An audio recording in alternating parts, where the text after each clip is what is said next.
Assalamualaikum warahmatullahi wabarakatuh.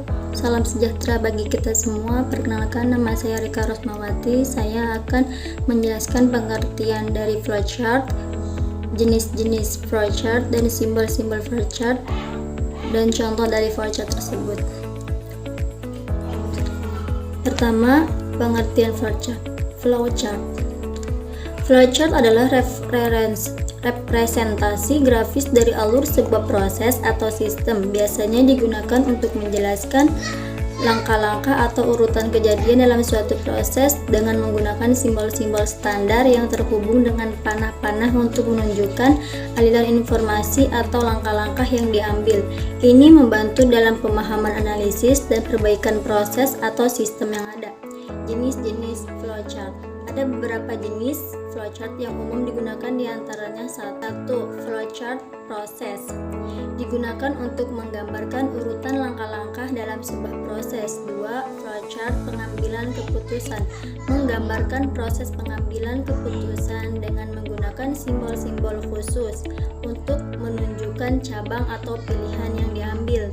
3. Flowchart aliran data, fokus pada aliran data atau informasi dalam suatu sistem atau proses. 4. Flowchart dokumentasi, digunakan untuk mendokumentasikan atau menjelaskan suatu proses atau sistem. 5. Flowchart program komputer, menggambarkan alur logika dari suatu program komputer, biasanya menggunakan simbol-simbol khusus untuk menggambarkan langkah-langkah pemrograman. Setiap jenis flowchart memiliki kegunaan dan karakteristiknya sendiri tergantung pada kebutuhan dan konteks penggunaannya. Simbol-simbol flowchart. Flow, simbol yang digunakan untuk menggabungkan antara simbol yang satu dengan simbol yang lain. Simbol ini disebut juga dengan connecting line. On-page reference, simbol untuk keluar atau masuk penyambungan proses dalam lembar kerja yang sama. Off-page reference, simbol untuk keluar masuk atau penyambungan proses dalam lembar kerja yang berbeda. Terminator, simbol yang menyatakan awal atau akhir suatu program. Proses, simbol yang menyatakan suatu proses yang dilakukan komputer. Decision, simbol yang menunjukkan kondisi tertentu yang akan menghasilkan dua kemungkinan jawaban, yaitu ya dan tidak. Input atau output, simbol yang menyatakan proses input atau output tanpa tergantung peralatan. Manual operation, simbol yang menyatakan suatu proses yang tidak dilakukan oleh komputer.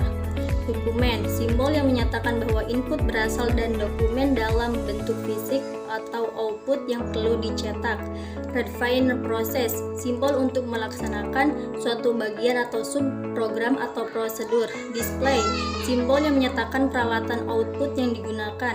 Preparation, simbol yang menyatakan penyediaan tempat penyimpanan suatu pengolahan untuk memberikan nilai awal. Contoh flowchart tentang membuat telur dadar. Di kotak preparation, nyalakan api kompor. Di kotak input output, tuangkan minyak ke wajan, pecahkan telur ke dalam mangkok, tambahkan garam. Di kotak proses, aduk campuran telur dan garam. Tuangkan adonan telur dan garam ke dalam wajan, masak telur hingga matang, dan selesai.